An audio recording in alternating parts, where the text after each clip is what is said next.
Yeah, I got that listed. All right, what's up, guys? Happy Friday. Technical difficulties got us back to Zoom, but we're here. JMart, how we doing, man? Yeah, doing good. No internet at the apartment right now. Haven't had it since Wednesday. I didn't know this happened at student housing in places, but apparently it does. So we're on the phone right now. Yeah. Well, you know what? We're gonna make it work. So we're coming off college football is just like up and down as far as a very exciting week. And then it's like, man, I'm looking for some games. This week is teetering on not the greatest week. Let's before we jump into this week and we get your picks for because we're gonna do a shorter pod since you're on your phone and whatnot. But let's recap what happened last week and tell me if any of it matters because we all watch the games, we see the results of it, but with the new playoff system. And I know you got all these schedules kind of memorized in your head as we play things forward for the next few months. Are Penn State and, Georgia, are they both still going to the playoffs? Start with the Penn State game. Oregon knocks off Penn State. Does it really matter for Penn State? Because they have a pretty soft schedule. As long as they take care of business, can they afford to lose one more game and then they make the playoffs? Yeah, I mean, I again, like if you watch that game, Penn State just didn't really look good. I didn't think they looked like a contender. They never should have been as high ranked as they were. I've not really been high on Drew Aller at any point. I'm still not. But that being said, I think Oregon's probably one of the three best teams in the country right now. They're ranked like it, and they're that good. So yeah, they can definitely bounce back from a loss like that. It sucks to lose at home, especially during a whiteout. That will resonate with the voters. But again, it's Penn State. The schedule's as soft as it could ever be. If they win out, and that they should be able to come pretty close to winning out, they'll be fine. And if even if they drop a second game, there's a good chance. Like it's a pretty cutthroat schedule for a lot of teams out there. It's a pretty good shot that they'll end up just fine. Yeah, two losses should get them in. What about your boys down there in Athens? Alabama goes right down the field. They start, then they can't score in the second half. I mean, I know you're frustrated, so feel free to let it out. But are you guys finished? Or is Georgia still going to find a way to make the playoffs? Or is that what are we looking at? Well, the worst part about this situation is I don't get any like happiness or satisfaction from saying I told you so. And I've been talking to people before going into this game. I was like, Gunnar Stockton just can't throw the ball down the field. I said it on this podcast. I said if Georgia can't stretch the field vertically, they're not going to be a threat against Bama. And shocker, they couldn't stretch the field vertically. Bama was able to kind of contain the offense really well. And then obvious elephant in the room. I've never once seen a coaching decision as poor as not kicking to tie the game from the 12 against a team that has not scored since the second quarter. That was disgusting. I think it does show that, but I think more than anything, it shows that Kirby's just got these like demons when it comes to playing Bama. He gets in his own head. He kind of forgets how to coach. But I think Georgia took away more from the Bama game than Penn State did against Oregon because I did really see a Georgia team that just didn't look scary. I didn't watch that team at any point and think these guys are a threat.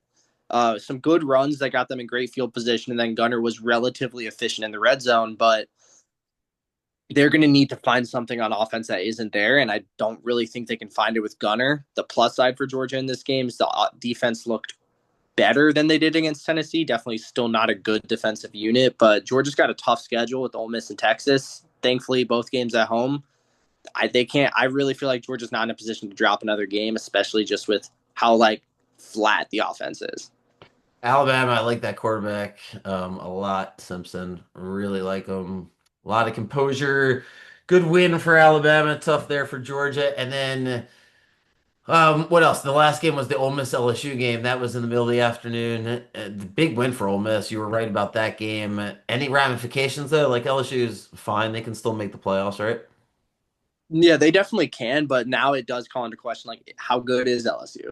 Like they technically haven't beaten anyone that solid this year. Now that Clemson really isn't a threat, so they have to prove something for sure at this point. Like if there are going to be a bunch of one-loss teams, you're going to have won some games to really be the one that stands out. But they're fine right now. I think they do. They did need a punch in the mouth. They were probably riding a little too high. Ole Miss gives them a really solid punch in the mouth. They can bounce back completely fine. I'm less worried about them than I am Georgia. Before we get your bets, do you like the 12 team playoff as we're now in I guess the second season, right? Third season. I can't even keep track. I hate it. I absolutely hate it. I just don't like it. It's too many teams. I prefer four teams. I prefer yelling about Florida State still should have made the tournament or whatever. But what about you? Do you like 12? Should we go to 32? Should we go to 64? They're expanding the March Madness tournament to 76 probably next year for the plan. Anything to keep coaches employed and to make some more money and whatnot. Where are you at? Do you like the fact that that Georgia loss doesn't really ruin the season, or should it ruin your season and that would have felt worse, even though I don't know. I Uh, don't like it.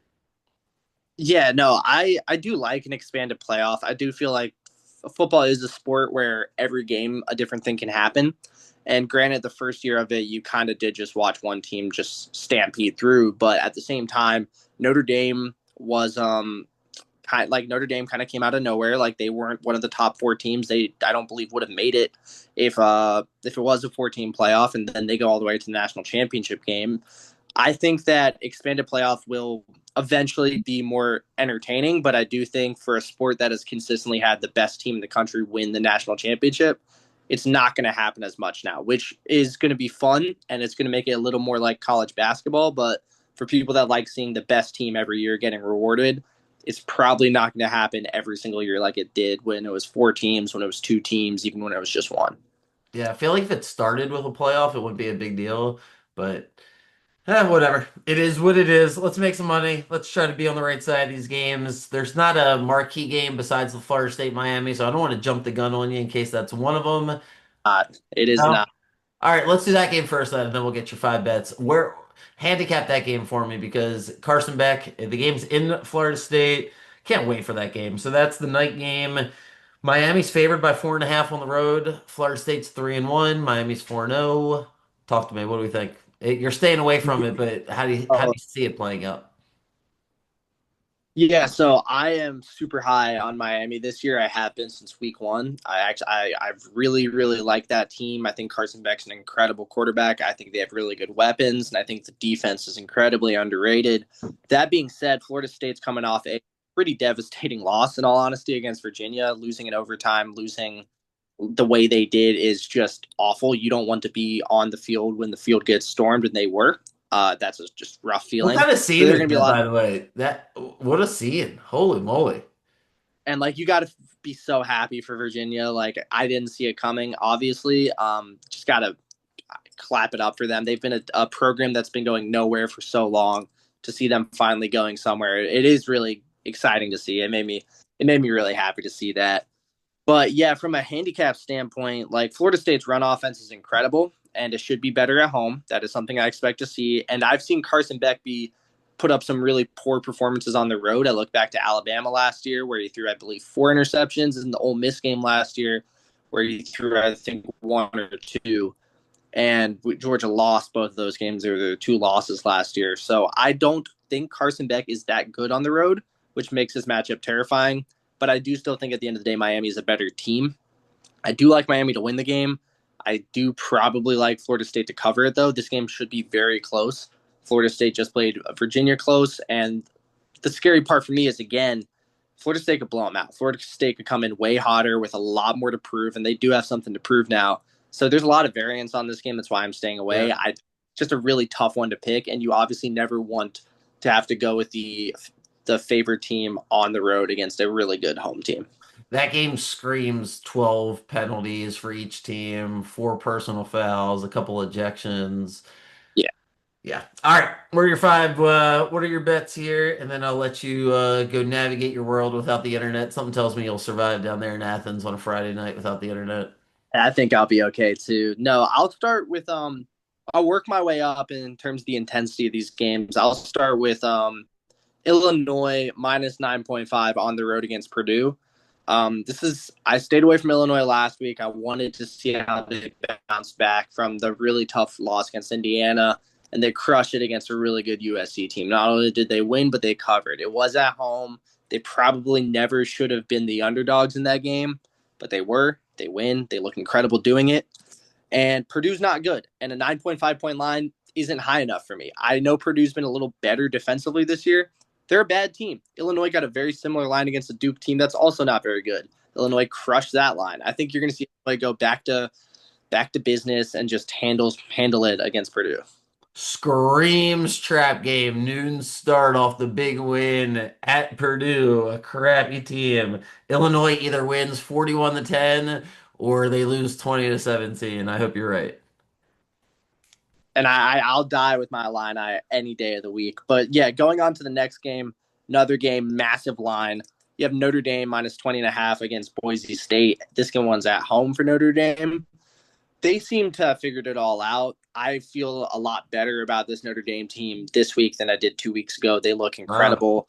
And Boise State, defensively, in my opinion, looks really, really bad. Notre Dame's put up 50 in their last 2 weeks. I believe Boise State's had 50 put up on them in 2 weeks. And the other interesting thing from just a gambling standpoint, Notre Dame is 2-2 against spread this year. Their two losses being their two misses. Both games they've won, they've covered. This is at home. This is against Boise State. There is time factor involved in this. Boise State doesn't scare me. Notre Dame does. I like Notre Dame a lot here. Alrighty. Next one. Next one is Iowa State plus 1.5 on the road against Cincy. I get that this game's at home in Cincinnati. Cincinnati's a very fun team. They're pretty good this year. I don't hate them as a team. I really like Iowa State this year, though. Rocco Beck looks like an incredible quarterback. They've got some really good stuff going in the run game there. They've been winning. They've just been winning football games, and you're giving me basically heads up. I get it's on the road. You obviously don't love betting on the road team to win, but they're underdogs in this spot. I think they're better than Cincinnati. I think there's something really special cooking up in Iowa. In where are they? Iowa City. So no, I Ames, can't remember Iowa. where they're from, but their Ames, yeah. So I'm really excited about this Iowa State team. I don't see Cincinnati being the team that ruins what looks to be a really really productive season for them. Cincinnati's coming off a really big win against Kansas. That was like one of the most bet on games last week.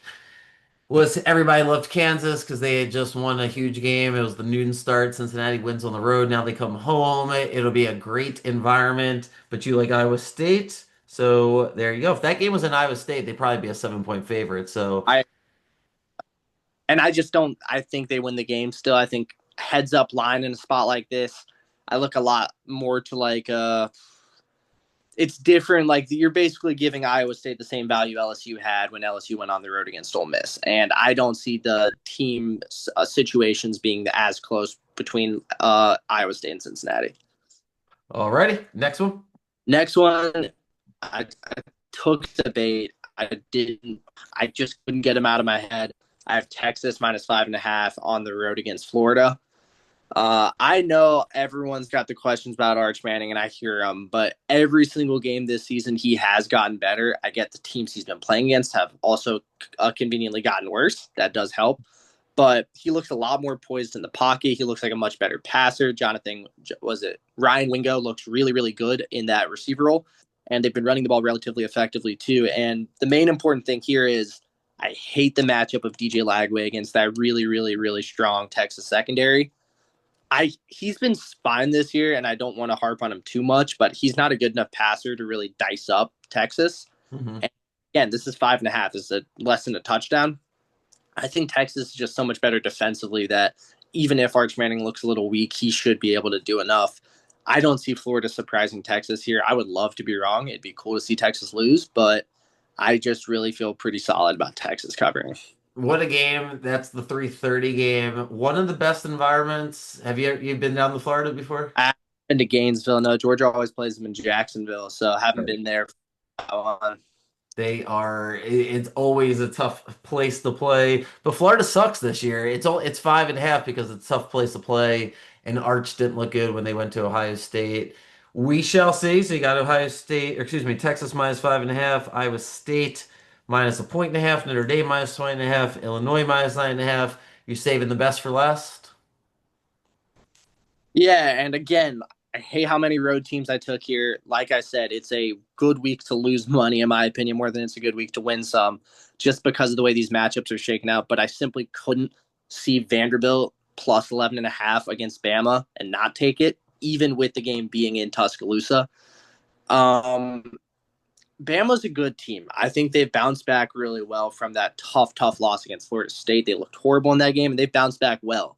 But I've watched Vanderbilt all year, and I get they're also not playing too many good teams themselves, but they've looked incredible. Diego Pavia has been just on a tear. I think he's what, second in the Heisman favorites right now. So he's been really, really, really good.